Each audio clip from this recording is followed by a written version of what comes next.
오늘 우리에게 주시는 하나님의 말씀은 누가복음 1장 46절에서 56절까지 말씀입니다. 다 함께 일어나셔서 하나님의 말씀을 경청하겠습니다.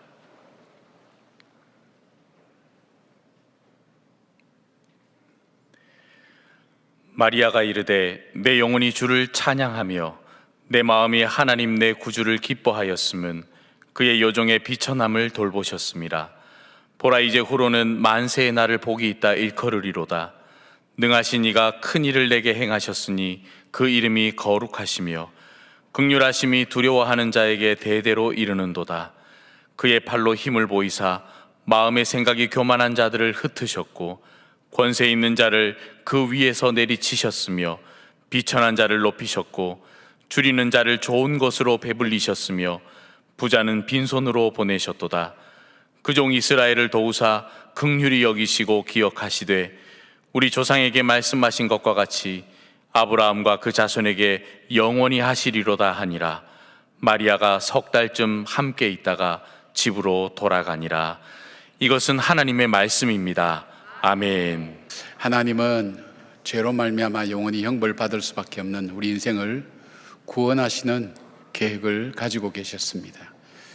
이 계획을 위해서 예수 그리스도를 이 땅에 보내실 때에 누구를 사용하셨느냐? 뜻밖의 정말 이름 없는 나사렛의 한 어린 소녀 마리아라는 이름 없는 소녀에게 하나님은 관심을 갖고 주목하며 보시기 시작했습니다. 하나님의 계획이 아주 이름 없는 한 이 어린 소녀를 통해서 이루어지는 이 모든 것들을 바라볼 때에 이 마리아라는 이 소녀는 하나님께서 천사를 통해서 말씀하여 주신 것처럼 자기 친족 엘리사벳에게 찾아가서 그와 영적인 교제를 나누면서 하나님께서 약속하신 것, 말씀하신 것을 반드시 이룰 것이라는 그 확신을 가지고 노래를 불렀습니다. 오늘 이 노래 내용이 오늘 말씀에 여러분과 나눠야 될 말씀의 내용입니다. 이 라틴어로 마니피카시라고 그렇게 부르는데 이것이 일반인들에게도 유명하게 된 것은 1723년 크리스마스에 세바스찬 바하가 이 초연함으로써 유명하게 된 노래이기도 합니다. 근데 이 마리아가 부른 이 노래는 마리아만의 노래가 아니라 오늘 하나님께서 내게 행하셨던 크신 일들, 온 세상 천하의 모든 만민에게 전해질 그 큰 기쁜 소식을 받은 바로 우리가 불러야 될 노래라는 것입니다. 왜 마리아의 노래가 마리아만의 노래가 아니라 오늘 나의 노래가 되어야 될까요? 그리고 우리가 그 노래를 부를 수 있다면 얼마나 귀하고 아름다울까요? 왜 마리아의 노래가 나의 노래가 되어야 될까요? 첫 번째로 볼 수 있는 것은 마리아의 노래는 고난 가운데 믿음으로 불렀던 노래이기 때문입니다.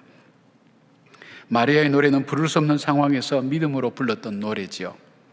48절 보니까 그의 여종의 비천함을 돌아보셨음이라고 그렇게 말씀합니다.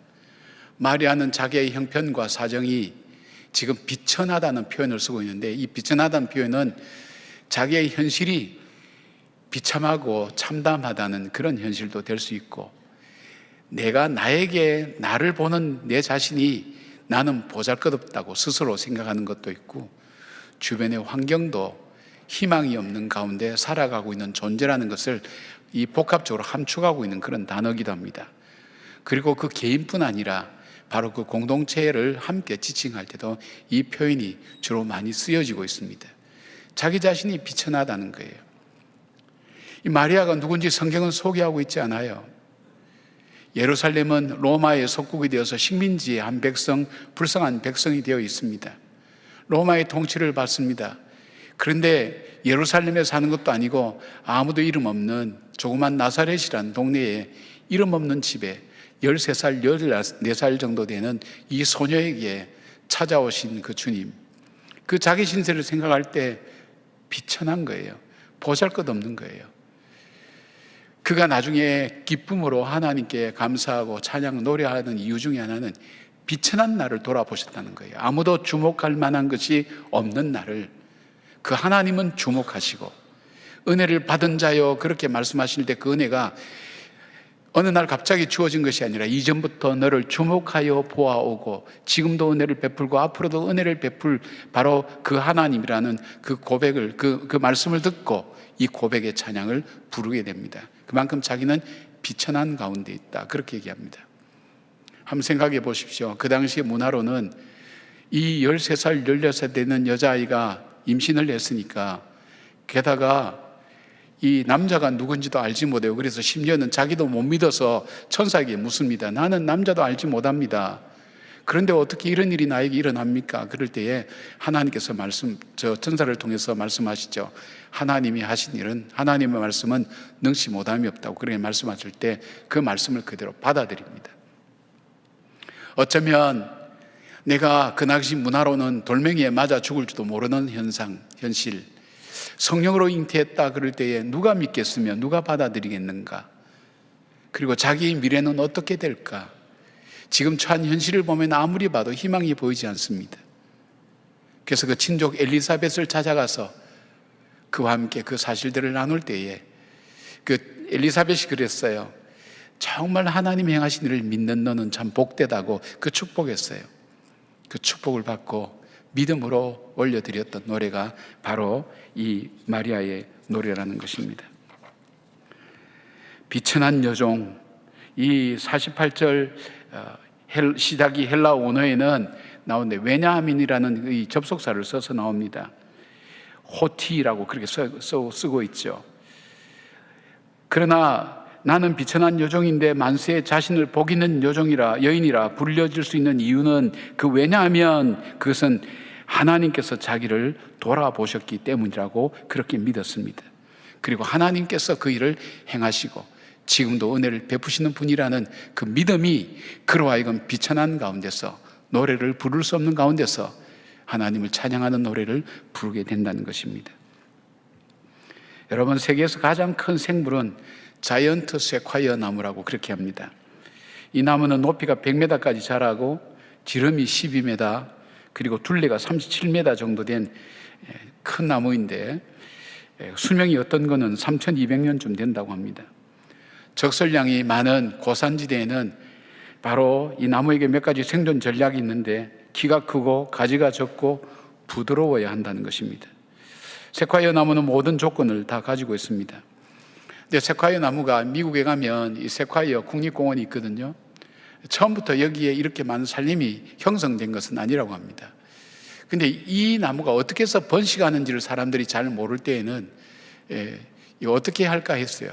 근데 가끔 여기에 산불이 자주 나는데, 산불 나면 어떻게 하나 걱정했는데 가만히 관찰하고 연구를 했더니 이 세콰이어 나무의 솔방울이 섭씨 200도가 넘는 열을 받아야 이 알이 터지는 거예요. 터져서 씨앗이 날리는 거예요. 씨앗의 무게가 0.05g이니까 이것이 날라서 땅에 떨어져도 낙엽 위에 떨어지면 이게 땅에 닿지 않기 때문에 이게 싹이 나지를 않는 거예요. 번식이 안 되는 거예요.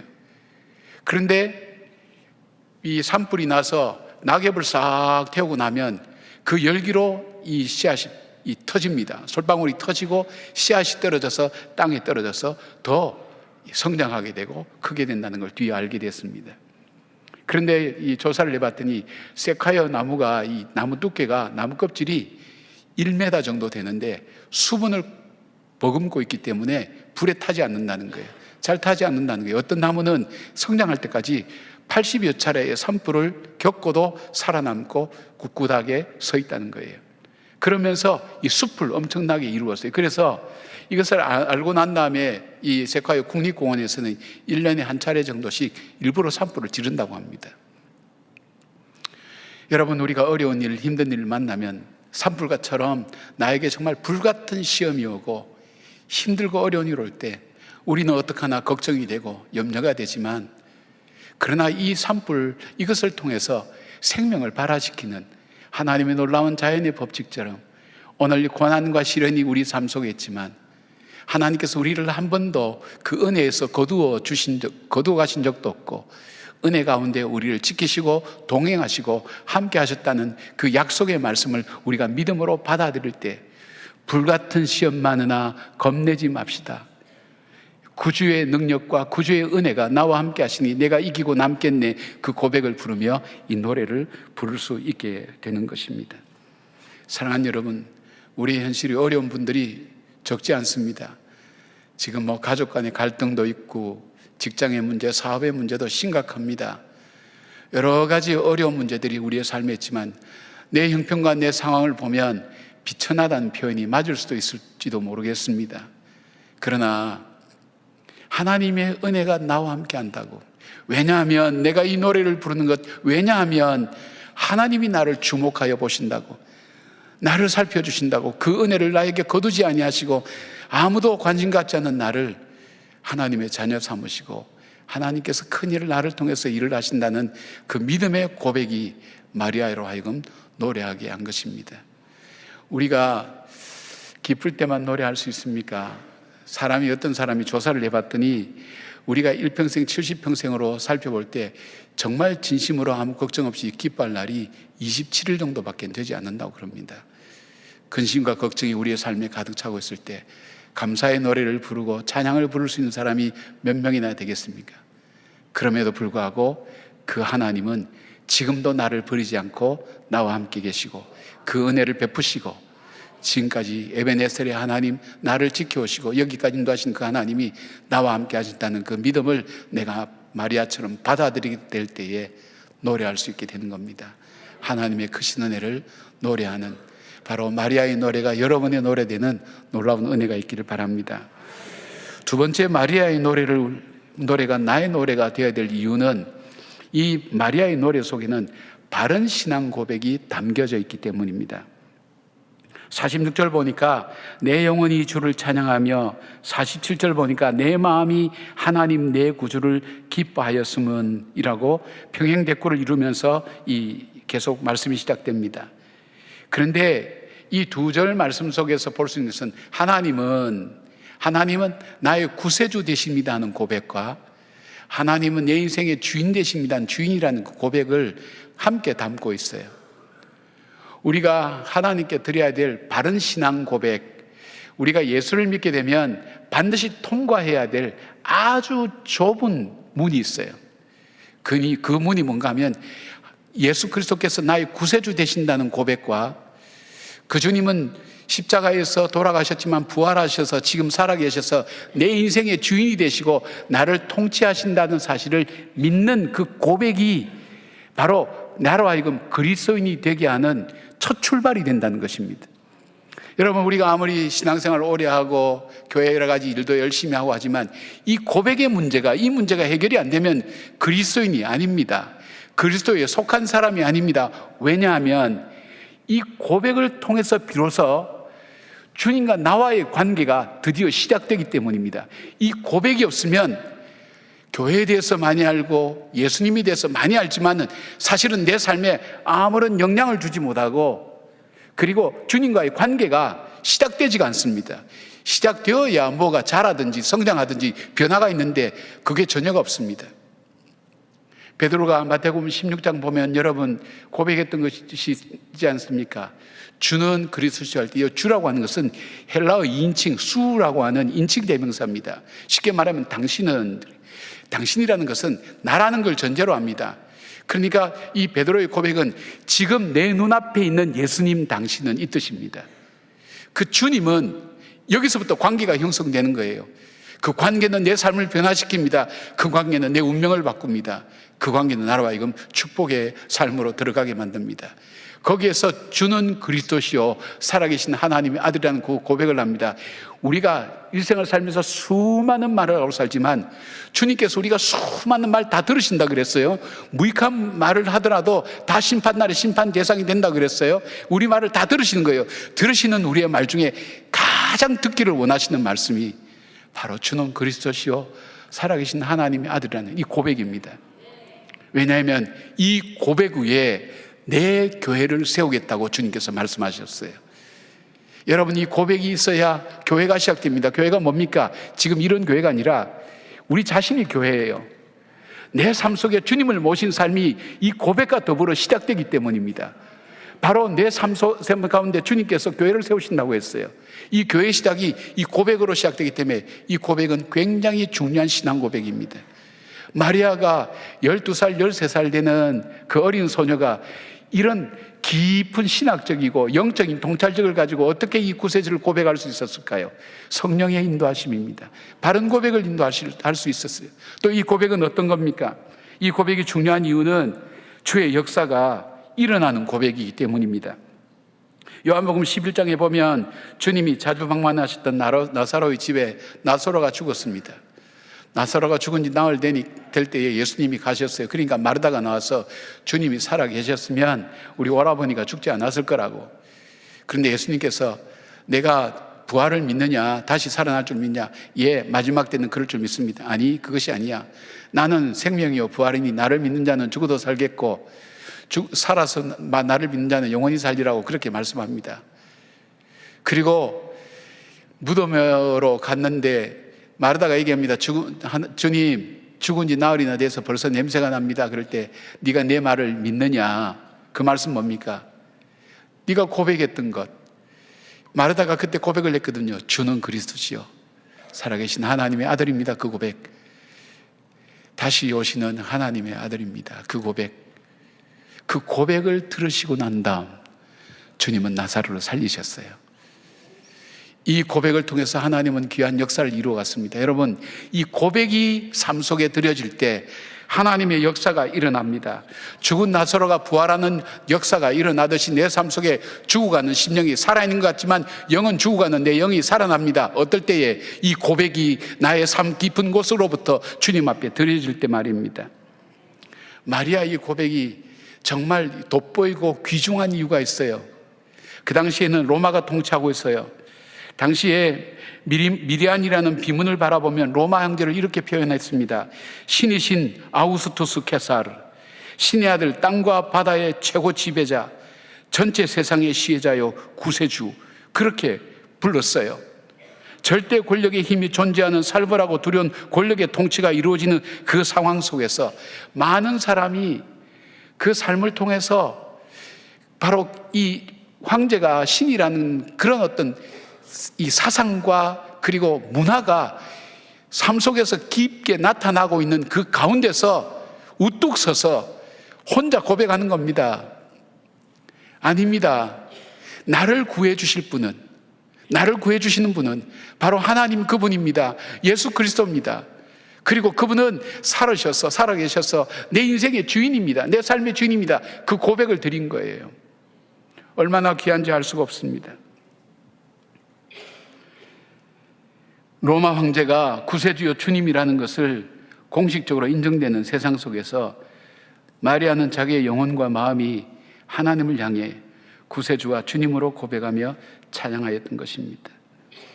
사랑하는 여러분, 우리가 이 세상의 문화와 세상의 정치와 경제와 사회와 교육은 지금 하나님이 없다는 것을 배제하고 교육이 이루어지고 있습니다. 그러니까 여러분들이 교육을 받거나 책을 보거나 드라마를 보거나 연속극을 보거나 뉴스를 듣거나 할 때 그 모든 전제 속에는 하나님이 없다는 것을 전제로 얘기가 되고 있기 때문에 그것만 계속 보시고 들으시고 그 흐름 따라, 세상의 흐름 따라 가면 우리의 신앙을 절대 찾을 수가 없어요. 우리의 신앙 고백이 거기서 나올 수 없어요. 그 가운데서 세상이 주인이 되고 돈이 주인이 되고 권력이 주인이 되는 이 세상 속에서 내가 내 마음속에 우뚝 서서 아닙니다. 나를 구원해 줄 분은 이 세상에 있는 것이 아니라 바로 하나님입니다. 예수 그리스도입니다. 그리고 그 주님은 살아서 내 인생의 주인입니다. 그 고백을 드릴 수가 있냐 이거예요. 아니요, 저절로 드릴 수 없도록 그렇게 만들어져 가요. 그러니까 예배 자리, 말씀 듣는 자리, 말씀을 읽는 자리에 우리가 날마다 서서 있지 않으면 이 고백을 드릴 수가 없는 거예요. 이 알렌 크라이더 교수가 지은 초대교회 길을 묻다라는 그 책을 보면 초대교회가 어떻게 박해 가운데 더 성장할 수 있었는가 할 때 그 질문이 이렇게 대답합니다. 첫째는 하나님의 능력이요, 둘째는 그리스도인들의 매력적인 삶에 있었다. 그렇게 얘기합니다. 이 책에서 초대교회의 가장 위대한 신학자 중에 한 사람인 터툴리안이 초대교회에 그리스도인 아내와 이방인 남편과 사이에서 일어난 일을 나열해서 적었어요. 그대로 한번 읽어드리겠습니다. 부유한 집안의 아내가 허름한 집에 사는 그리스도인들을 방문하고 순교자가 차고 있는 쇠사슬에 입을 맞추기 위해서 감옥을 방문했습니다. 예배와 저녁 기도에 참석했고 부활절에는 철야 기도도 했습니다. 여자들이 남자들에게 또 남자들이 여자들에게 서로 거룩한 입맞춤을 하였습니다. 여행자들의 발을 씻기고 먹였습니다. 여행 중인 그리스도인을 환대했습니다. 그들은 그러나 그럼에도 결코 그들의 침실을 더럽히지 않았습니다. 아내의 이러한 변화가 남편의 경외심을 유발하였습니다. 아내의 신앙에 대한 남편들의 공격적인 태도와 의심이 줄어들었습니다. 남편들이 기적을 체험하거나 직접 눈으로 보게 되어 하나님의 능력을 경험하게 되었습니다. 아내의 삶에 천천히 매력을 느끼던 남편들이 하나님을 찾는 초신자들이 되어 교회의 일원이 되었습니다. 귀족 출신 남자들이 가장 늦게 변했습니다. 그리고 한 그리스도인의 이야기를 전하고 있습니다. 우리는 위대한 것을 설교하는 것이 아니라 위대한 것을 살아가고 있습니다. 우리는 설교나 말 또는 우리의 예배가 교회를 성장하게 하는 것이 아닙니다. 하나님의 능력과 변화된 삶이 사람들을 신앙으로 이끄는 것입니다. 여러분, 우리가 살아갈 때에 우리가 마음으로 믿죠. 입으로 시인한다 그랬죠. 그래서 구원에 이른다 그랬죠.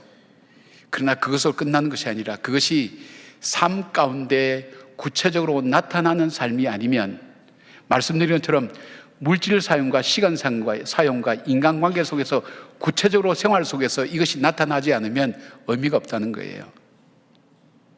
초대교회가 부흥하게 된 이유에 대해서 한국어로 번역을 이렇게 했습니다. 그리스도인은 매력이 있었다. 그 매력이 뭐냐면 풍성하고 같은 풍성했던 그 도시 속에 사람들이 생각할 때 저들은 우리가 갖고 있지 않는 무언가를 갖고 있다고 그들은 바라보았어요. 저들 속에 뭔지는 모르지만 매력이 있어. 이해하지 못할 것이 있어. 저들 속에 남다른 뭐가 있어. 우리가 없는, 우리는 다 갖고 있지만 마음은 공허하고 우리가 발견하고 갈증을 느끼는 그 어떤 것을 저들은 해답으로 갖고 있어. 그것에 대해서 관심을 갖고 살피기 시작한 거예요. 그러면서 복음을 받아들이기 시작하고 예수 그리스도를 만나기 시작하고 복음이 증거되고 전파되면서 초대교회가 부흥하게 되었고 로마가 기독교화되는 놀라운 역사들이 바로 그런 삶을 통해서 이루어진 것입니다. 사랑하는 여러분, 오늘 우리가 바른 신앙 고백을 드리는 것, 그것이 단순히 우리 입술의 고백만이 아니라 내 삶을 통해서 정말 나는 예수님이 내 죄를 사해 주셔서 영원히 형벌받을 나를 참으로 구속해 주신 바로 그 주님이라는 그것을 내가 믿고 있는지, 이것이 얼마나 크고 놀라운 귀한 소식인지, 세상에 때로는 고난과 시련이 있다 할지라도 우리가 주기철 목사님 이야기를 조 목사님 통해서 들은 것처럼 그 고난과 시련을 이겨내면서 지켜내야 될 가치가 있나 이거예요. 그 가치를 여러분이 그렇게 생각하냐고요. 정말 나는 이 나를 구원해 주신 이 구원이 얼마나 크고 놀라운 것인가 하는 것에 대해서 가치를 알고 감격해 하는가 이거예요. 그리고 그것뿐 아닙니다. 그 주님이 오늘 내 삶의 주인이다. 내가 오늘 선택하고 결정하는 것 내 마음대로 하는 것 같지만 내 마음대로 아니라 주님과 상의를 하는 거예요. 주님, 내가 이런 생각이 듭니다. 주님, 내가 이런 계획을 갖고 있습니다. 이렇게 결정하기를 원합니다. 주님께서 원하십니까? 주님 인도하신 길입니까? 물어보지 않고 결정하고 선택하는 일들이 우리 삶 속에 얼마나 많습니까? 그러나 정말 이 고백이 우리 삶 속에서 삶으로 나타나기 위해서는 질문을 하셔야 됩니다. 그리고 다시 되새겨야 됩니다. 나는 정말 이 고난과 시련 가운데서도 정말 내가 인생에서 가장 가치 있는 것, 멸망당할 수밖에 없는 죄의 영원한 저주를 받을 수밖에 없는 나를 구속해 주신 십자가의 그 사랑을 나는 믿습니다. 그리고 그 주님이 살아계셔서 전능하신 주님이 바로 나의 주님이 되십니다. 나를 통치하시는 주님입니다. 그 고백을 드릴 때에 마리아의 찬양, 그 찬양은 오늘 우리가 부르는 그 찬양이 되게 됩니다. 사랑하는 여러분, 우리는 돈이 주인이 되는 세상에 살고 있습니다. 하나님이 없다고 생각하는 사상과 철학이 주인이 되고 사람들의 마음을 현혹하게 하고 그 다음에 그것을 믿게 만드는 세상 속에 살고 있습니다. 요즘 거짓 뉴스라고 가짜 뉴스라고 그렇게 많이 나오는데 우리가 가짜 뉴스라고 밝혀지기까지는 얼마나 굳세게 믿었습니까? 매스컴 보도하는 걸 우리가 굳세게 다 믿지 않았습니까? 그러나 여러분 지금 아마 대부분 다 생각할걸요. 공영방송 시청률이, 뉴스 특별히 시청률이 다 떨어지는 이유가 뭘까요? 이제는 알았다는 거예요. 그걸 믿고 행동하고 그걸 따랐는데 그게 아니라는 걸 알았다는 거예요. 세상은 우리를 유혹하기 위해서 얼마나 요란한지 알 수 없습니다. 여러분 광고를 한번 보십시오. 음식 광고하는 거 보면 먹고 싶어지고요. 옷 광고하는데 저는 이 쇼핑 호스트하는 그 자매들을 좀 전도해야 될 것 같아요. 얼마나 사고 싶은 마음이 들도록 만든지 한 5분만 보고 있으면 빠져들어가요. 제가 여자 옷을 사고 싶은 마음이 들 정도로 든다니까요. 이걸 한 번만 뒤집어 보세요. 옷단이 얼마나 예쁘게 됐는지, 옷깃도 이렇게 아름답게 팔랑팔랑거려요. 기가 막혀요. 우리의 눈을 뺏어가는 거예요. 광고 스피드가 얼마나 빨리 지나가는지 모릅니다. 생각할 틈을 안 줍니다. 계속해서 우리의 마음을 뺏어갑니다. 그 세상 속에 살아가는 우리가 멈추어 서서 마리아처럼 주님, 오늘도 난 주님을 찬양합니다. 주님께서 나의 구세주 되십니다. 그리고 내 삶의 주인입니다. 그 고백을 하는 삶이 내 삶 속에 얼만큼 되냐 이거예요. 생활 속에서 그렇게 못한다면 일정 시간이라도, 절대 시간이라도 5분이라도 비워서 말씀 앞에 서야 되지 않을까요? 주승중 목사님 모셔서 하신 말씀의 결론이 뭡니까? 전 제가 내린 결론, 말씀을 보기 시작하라는 것. 말씀을 보지 않는데 어떻게 믿음이 생기며, 말씀을 보지 않는데 어떻게 우리 믿음이 성장하며, 말씀을 보지 않는데 어떻게 믿음으로 결단할 수 있겠습니까? 성경을 보지 않는 분이 있다면 성경을 보시길 바랍니다. 전 제 아내와 대화하면서 집사람이 가끔 이제 어머니가 옛날에 하셨던 말씀을 얘기를 해요. 대화를 나눠서 하는데 어머니가 그런 기도하는 걸, 그런 말씀을 들었다는 거예요. 하나님께서 우리 교회에 하나님 10,000명의 교인을 달라고 기도하는데 참 그 전제가 재밌었다는 거예요. 하나님의 말씀을 보는 교인 10,000명을 달라고. 이분은 기도의 능력을 알았던 분이에요. 말씀의 능력을 알았던 분이에요. 하나님의 말씀을 매일 보는 신자 10,000명을 달라고. 집사람이 여전히 그 기도하고 있더라고요. 저도 그 기도합니다.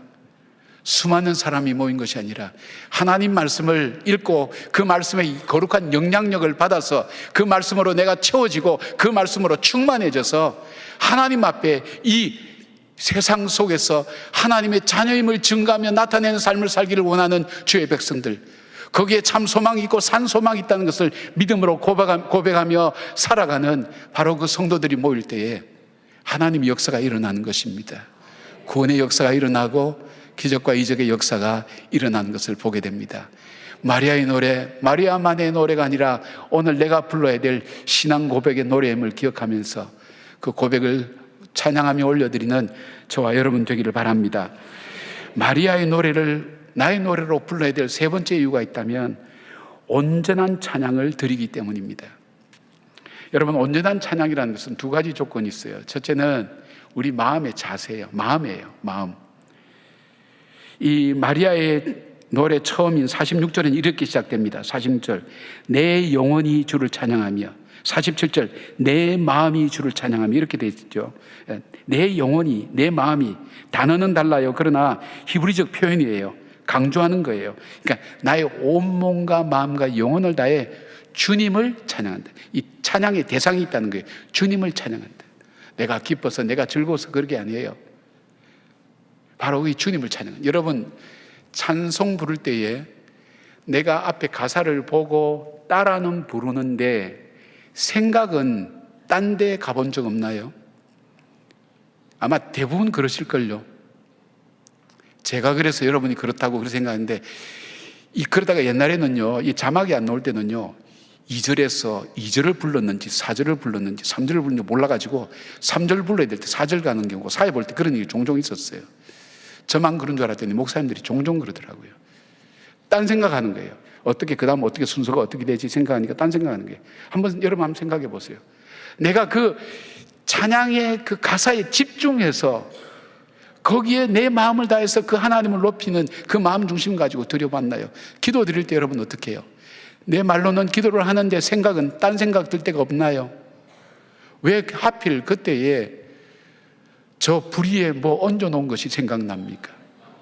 남 줄 게 생각나고. 저도 그래요. 그런 생각 많이 들어요. 집중을 못하는 거예요.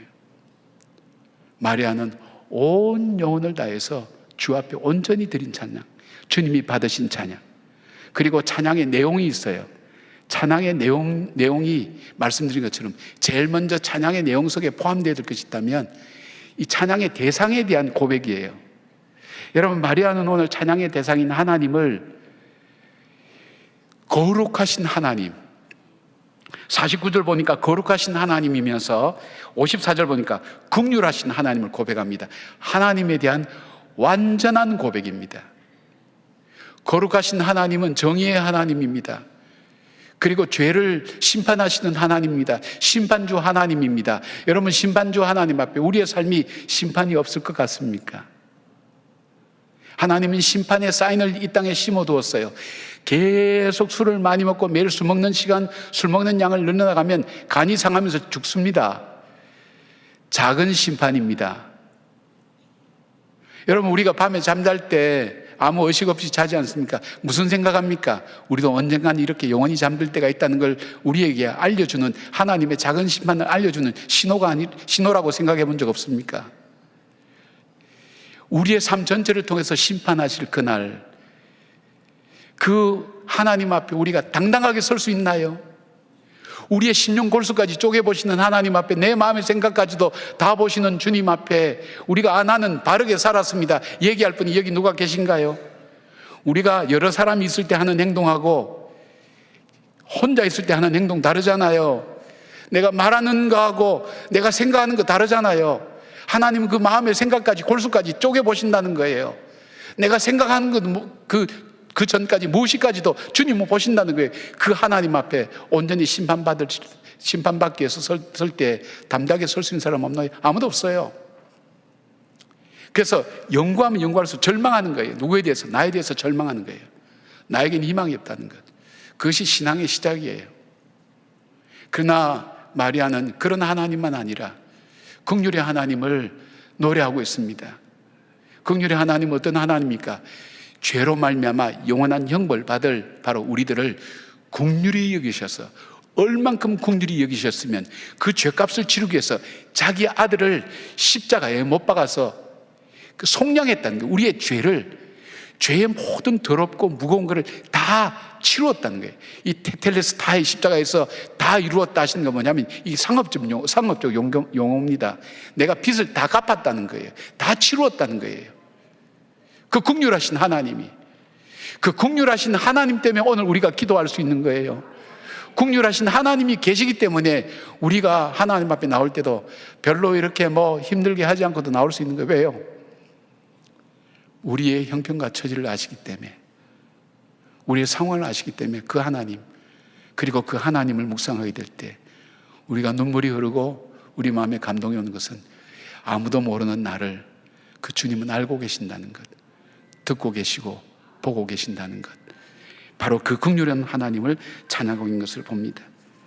그리고 하나님 존재에 대한 고백이 있는 다음에 그 다음에는 하나님이 행하신 일에 대한 고백이 있어야 됩니다. 마리아는 49절에 나옵니다. 하나님이 행하신 일, 특히 나와 그 백성을 위해서 행하신 일. 하나님은 49절 이하에 거룩하신 하나님은 권세 있는 자를 내리치셨으며 부자를 빈손으로 보내셨다고 노래합니다.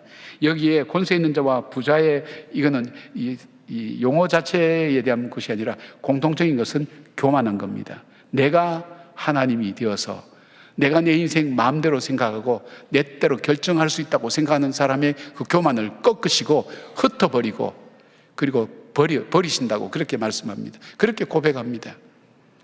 그리고 긍휼하신 하나님은 어떤 하나님입니까? 바로 비천한 자기를 돌아볼 뿐 아니라 불쌍히 여기고 하나님의 언약을 믿고 하나님을 신뢰하는 그 백성을 기억하시고 불쌍히 여기시고 복 있는 존재로 만드신다는 것입니다. 그래서 여기 표현대로 하면 줄이는 자를 좋은 것으로 배불리시고 비천한 자를 높이시는 분인 것을 고백하고 있습니다. 여러분, 저와 여러분이 감사를 드려야 될 이유 중에 하나가 하나님의 긍휼하심입니다. 하나님의 거룩하심입니다. 그 거룩하심 때문에 우리는 바른 길을 걸어갈 수가 있습니다. 그 긍휼하심을 얻었기 때문에 하나님 보좌 앞에 나갈 수가 있는 것입니다. 하나님이 내 인생을 통해서 해오신 일, 여러분 살아온 인생을 한번 쭉 돌아보시면서 고비마다 넘어왔던 그 기억에 또렷이 남아있는 그 고비에 여러분 어떻게 넘어오셨습니까? 다시 한번 돌아보면서 하나님이 행하셨다는 것을 다시 우리가 고백할 수 있다면 오늘 우리가 당하는 어려움 가운데도 이것 또한 지나가게 하시리라, 감당케 하시리라는 그 믿음 가지고 이겨나가는 그 믿음이 우리 가운데 다시금 회복될 것입니다. 그리고 세 번째는 감사가 있어야 됩니다. 감사는 하나님을 믿는 믿음에서 나오는 것입니다. 장미꽃 가시에도 감사하는 것, 하나님에 대한 신뢰와 믿음에서 나오는 것입니다. 하나님이 행하실 것을 믿는 바로 그 마리아가 바로 하나님 앞에 찬양하며 영광 돌리는 것입니다. 그리고 자연스럽게 터져 나오는 것이 찬양입니다. 그러니까 찬양이라는 것이 저절로 내가 노래 부르니까 부르는 것이 아니라 하나님, 내가 찬양의 대상에 대한 고백, 하나님이 행하신 일에 대한 인정과 받아들임, 그리고 하나님에 대한 이 감사는 칭찬이라고 얘기할 수 있어요. 하나님 잘하셨습니다. 맞습니다. 하나님이 옳았습니다. 이 감사는 바로 그겁니다. 그래서 하나님 감사합니다. 받지 못할 나에게 주신 베풀어 주신 은혜 감사합니다.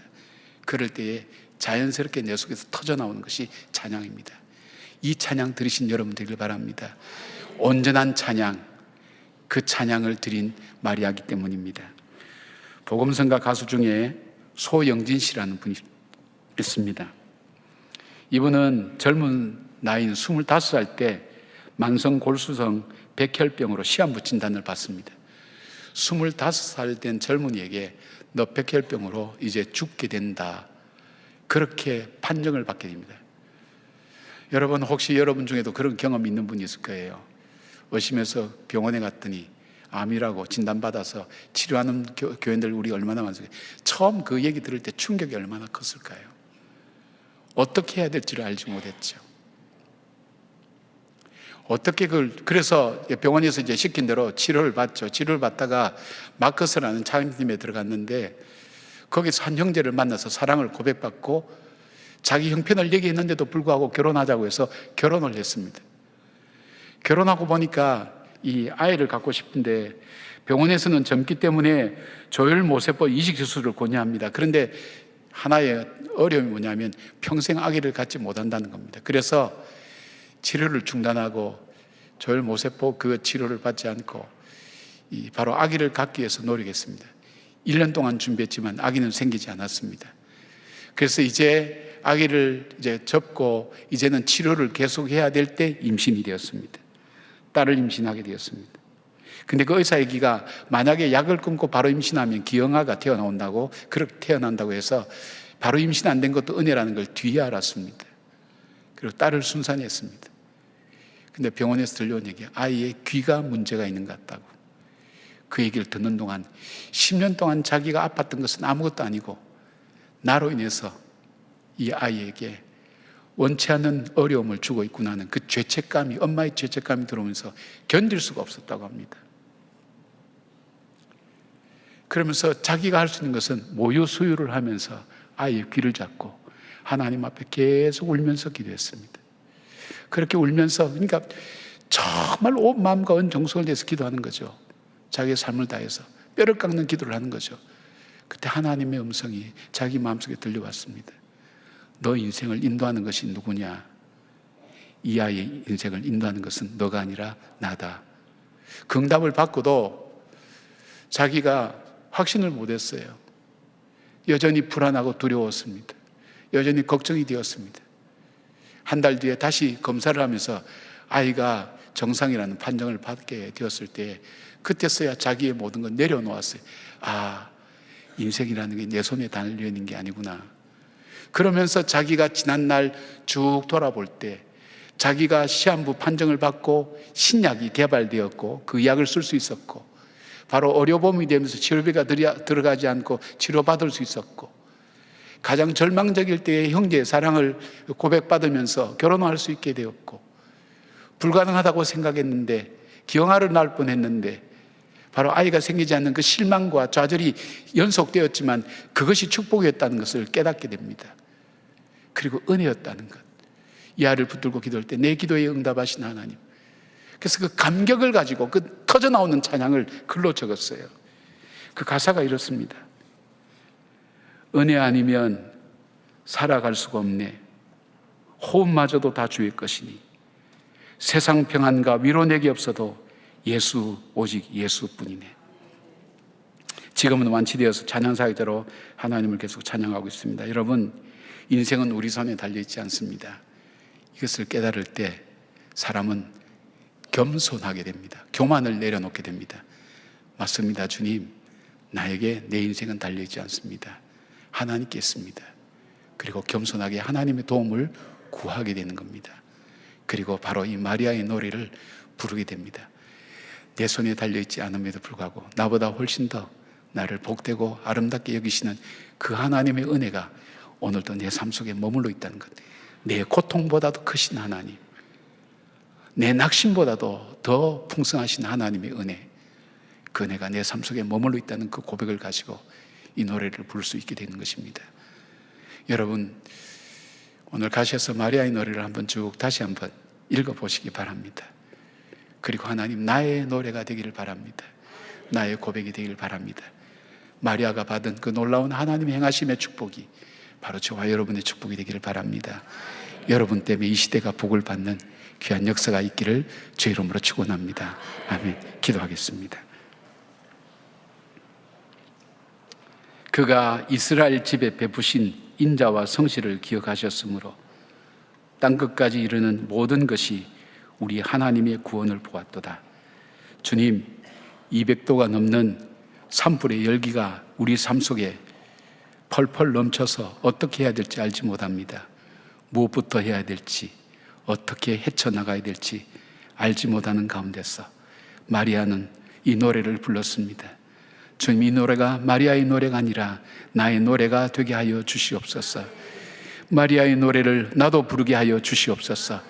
그리하여 주의 은혜를 받은 자답게 이 세상 속에 살아가며 주 앞에 기도하며 우리가 세상에 앉을 많은 자리 중에 기도의 자리, 예배의 자리, 헌신의 자리, 섬김의 자리, 사랑의 자리에 앉을 수 있도록 우리에게 은혜와 복을 베풀어 주시옵소서. 예수님의 이름으로 기도드리옵나이다. 아멘.